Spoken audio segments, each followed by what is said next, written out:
Big Huff Daddy here, covering the wild card weekend, Monday mix. Whoo-wee.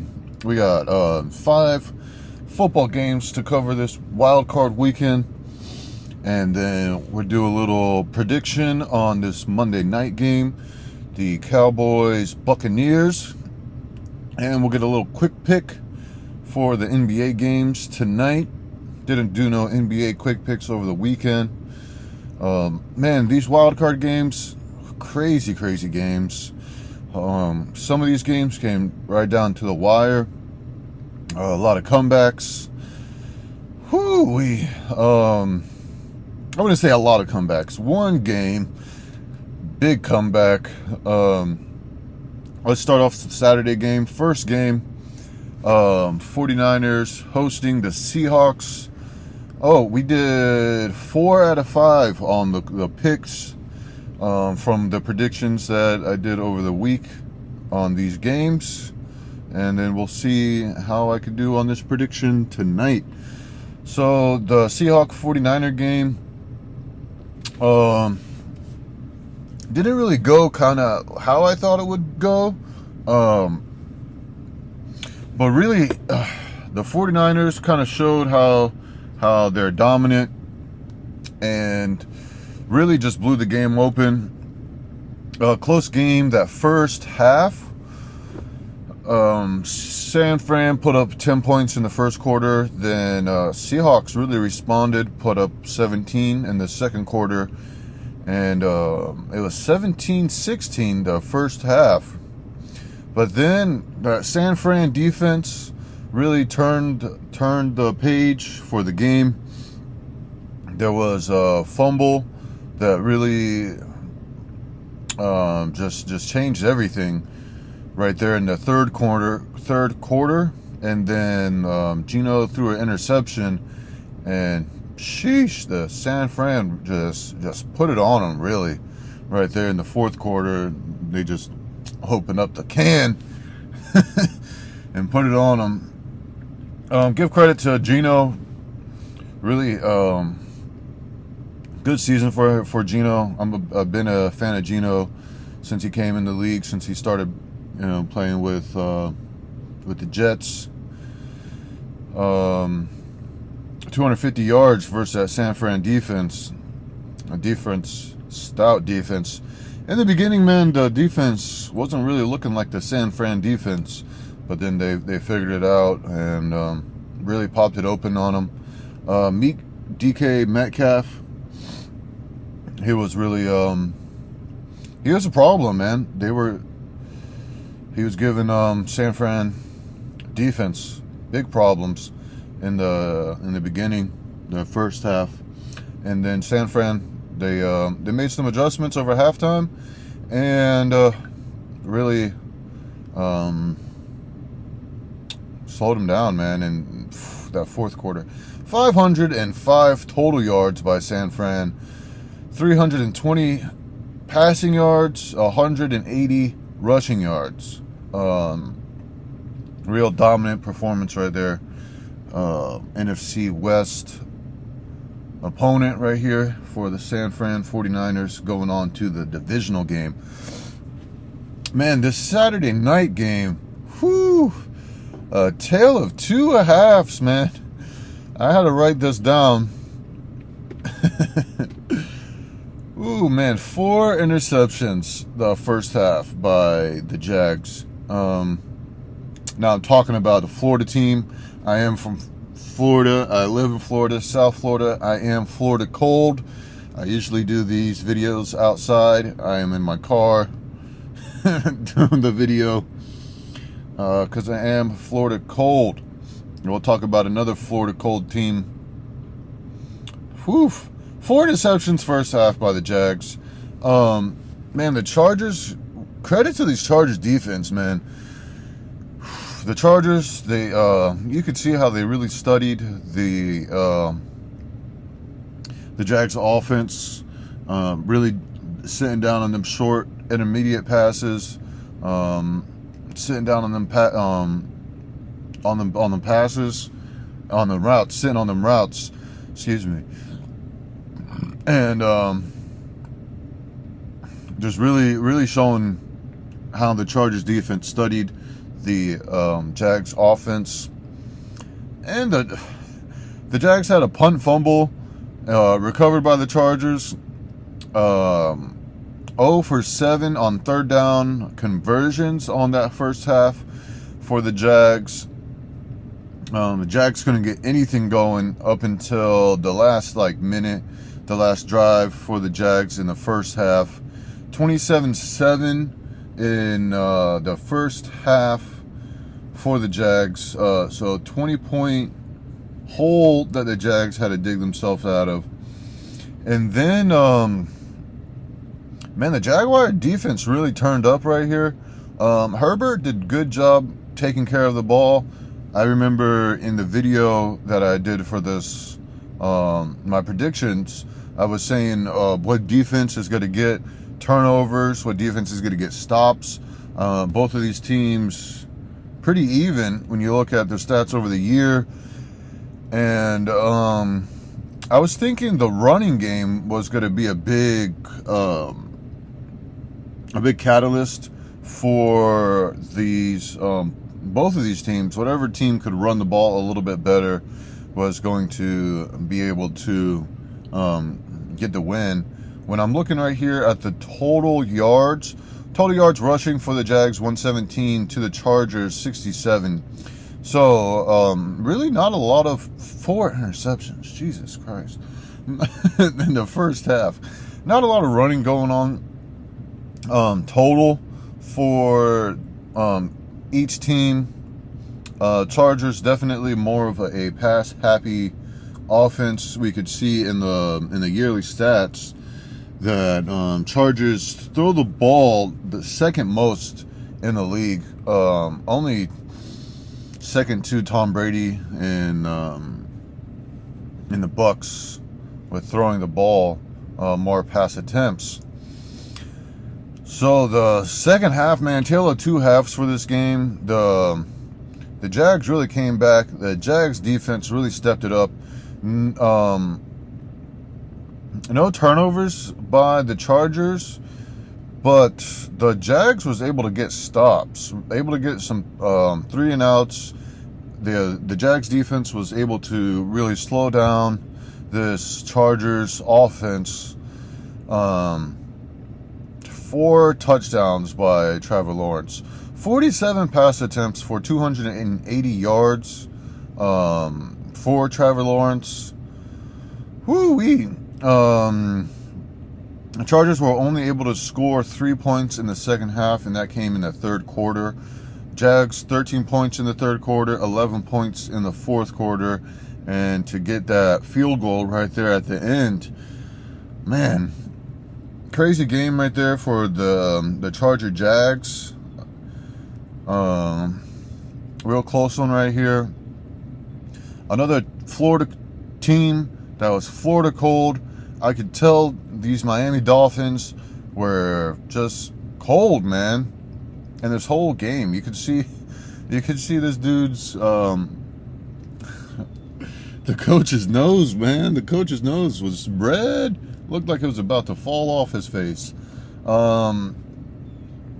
Thompson, good performance, man. It's hard to do. It's hard to get a win in Buffalo, playoff wild card round.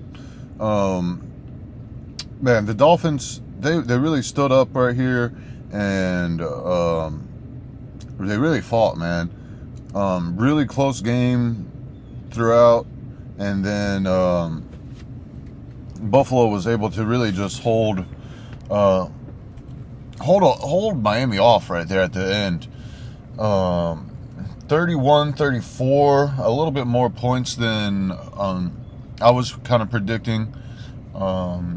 I knew it would be a close game. Both these teams are divisional foes. But that Bills defense really was able to bunker down and just keep the Dolphins from scoring points right here in the second half, especially right there in the fourth quarter. Bills defense really stepped up and just stopped Miami from scoring, man. 31-34. Buffalo did not score in the fourth quarter. Got 14 points in the third quarter, and then the defense was really able to just to slow down Miami right there, and Miami was able to come away. I mean, Buffalo was able to come away with the win. A few things, man, in the beginning, Waddle and Hill had some passes just dropped, man. Hit him right there in the chest, in the face mask area. Miami was really just dropping balls, man. And this kid Thompson, he was doing good. He really stepped up to the plate and put Miami on his back, man. 17 points in the second quarter for Miami, and they really just did their best to try to get a win right here in Buffalo. But like I said, it's hard. 45 pass attempts by Thompson, 1 touchdown, 2 interceptions. Josh Allen right here, 3 touchdowns, 39 pass attempts, 23 completions, 350 yards, man. Sheesh. And Allen had 4 carries for 20 yards. Another quarterback that put the team on their back. Giants Vikings. You know, I wasn't really surprised by this game. Vikings really just been in a lot of close games. They were able to, hold that edge on the close games. But man, it really came down to the end for the Vikings, and they just didn't have it, man. Daniel Jones, though, 2 touchdowns, no interceptions. He took care of the ball. 24 of 35 for 300 yards. Really just dishing it out. Good completion percentage right here.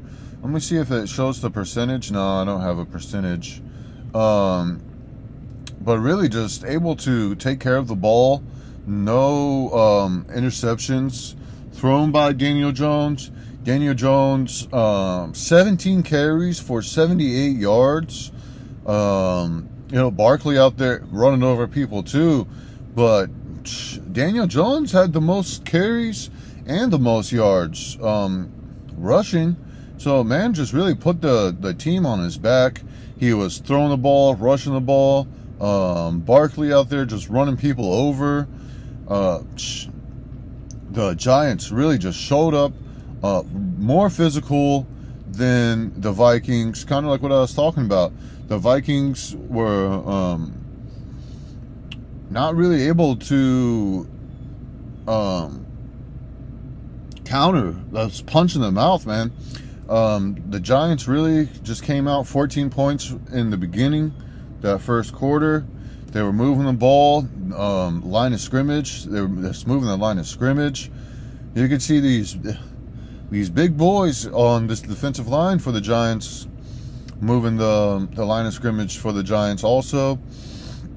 But close game right here, came down to the end where the Vikings, Cousins needed 8 yards, threw for 3 yards. And that was the game, really. Right there, came down to the end. Both teams fighting hard, just going back and forth. And the Vikings not able to get that close game like they've been able to throughout the regular season. So Giants, good win on the road. Real just physical win.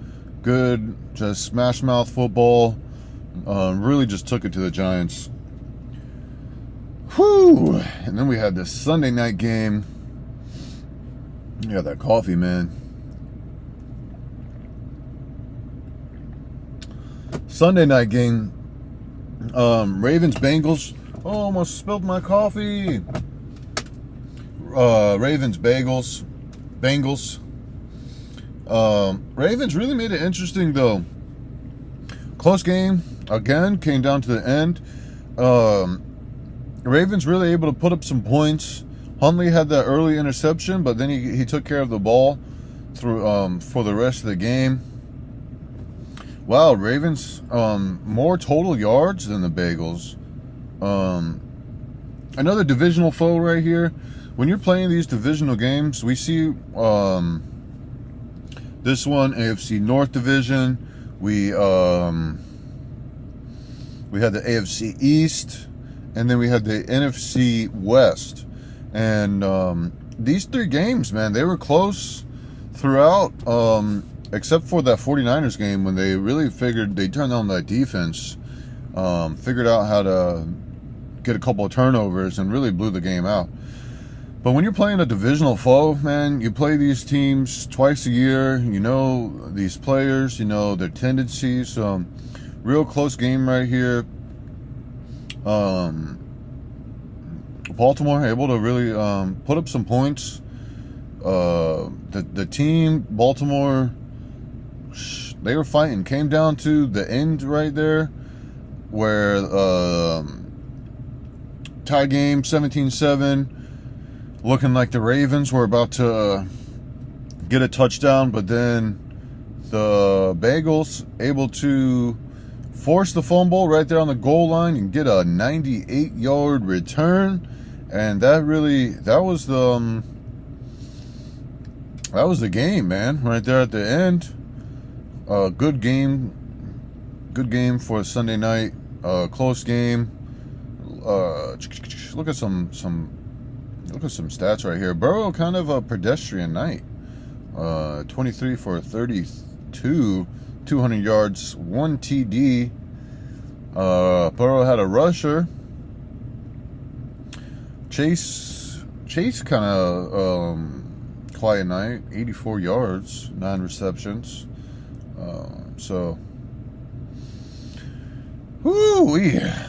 Bagels really gonna have to show out for the next game, because this kind of performance kind of weak to me. Total yards 200 yards, only 51 rushing yards. Man, they're gonna have to bring it this next game, man, I'm telling you. But like I said again,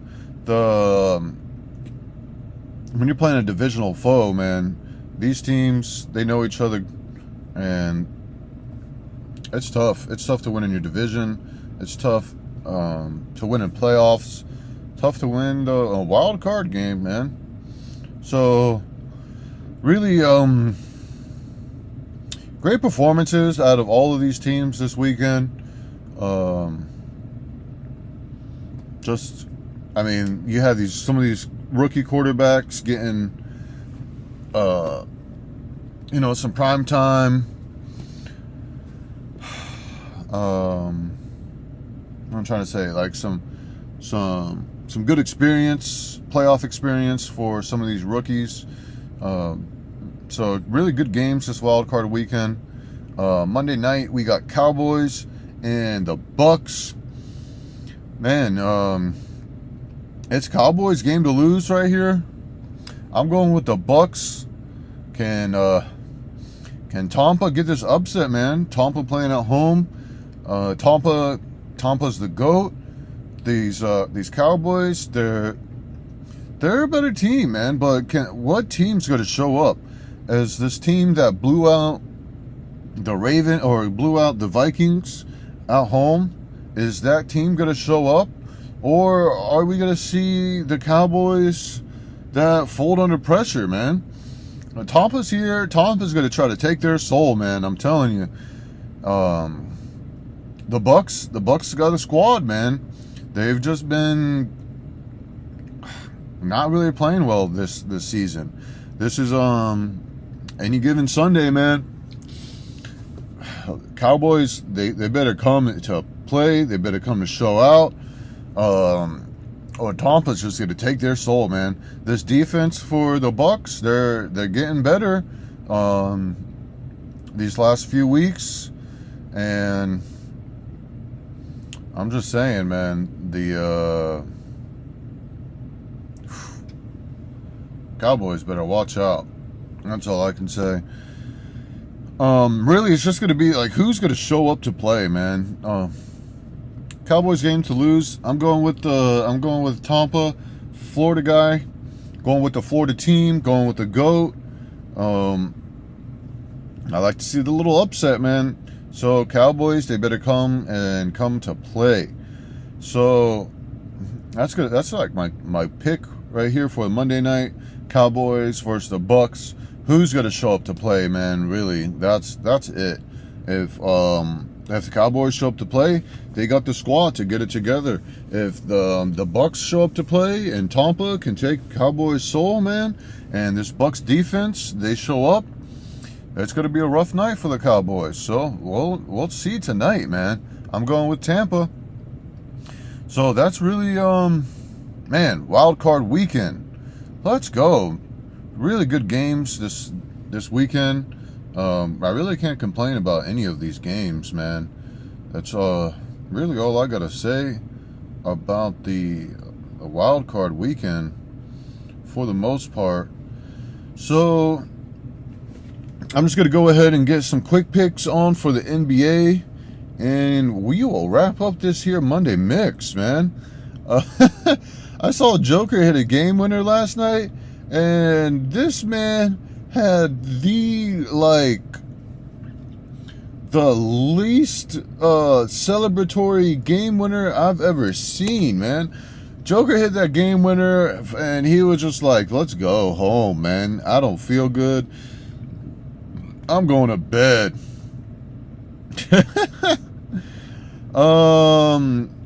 NBA today, man. We got a lot of games going on for the Martin Luther King Day. Woo-wee. How many games? 2, 4, 6, 8, 9 games. We got games starting at 1 o'clock. So a lot of games right here for this Monday mix. Let's kind of just go through it before I just go straight live into it. I like doing this right here at the end of my videos. Kind of just show what I got going on to do. It's a little inside flavor for just my shorts right here at the end. So I got everything pulled up. We're just gonna kind of go through this. Celtic Hornets. I think the Celtics are gonna win. Pacers Bucks. That should be easy to pick. We got Raptors Knicks. I'll probably go with New York. Wizard Warriors. I'll go with the Warriors. Pelicans Cavs. That one looks interesting. I'm gonna go with the Cavs right there. Heat. Hawks. I'll go with Miami. Then we got Jazz Timberwolves. I'll go with Timberwolves at home. Suns Grizz. Go with the Grizz. Then the Lakers. I'll go with the Lakers on the nightcap off the back-to-back though. So let me see. The Rockets really just not the team, man. I'll go with the Lakers right here. So let's go ahead and I'll go ahead and do the quick pick, and we'll wrap it up, man. Oh, sheesh, 23 minutes going. So let's go get this quick pick. Big HD NBA quick picks for Martin Luther King Day. Let's go. Starting us off, we got 1 o'clock game. We got a lot of games today, 9 games. 1 o'clock game, Celtics Hornets. I'm gonna go with the Celtics. Pacers Bucks at 2:30. I'm gonna go with the Bucks. Then we got Raptors Knicks. I'm gonna go with the Knicks at home. Then we got Warriors Wizards at 3 p.m. I'm gonna go with the Warriors. Curry's got to get that rust off him. Pelicans Cavs. This is gonna be a good game. I'm gonna go with the Cavs at home. Then we got Heat at the Hawks. I'm going to go with Miami on the road. Jazz versus the Timberwolves. I'm going to go with the Timberwolves at home. Suns Grizzlies. I'm going to go with the Grizzlies at home. This has been close games, man. Good rivalry to nightcap. We got Rockets Lakers. I'm going to go with the Lakers at home for the nightcap. MLK Day NBA quick pick. Big HD ENT. Let's go. That's it, man. That's it. Quick picks. I did Monday mix. We talked about NFL wild card weekend, and I did my prediction for Monday night game. Did my NBA quick picks, and that's it. 25 minutes. Comment your favorite game of the week. Who's winning today? Who's winning tonight? NFL. Let's go. Comment, subscribe, Big HD ENT. Wrap it up right here. 25 minutes.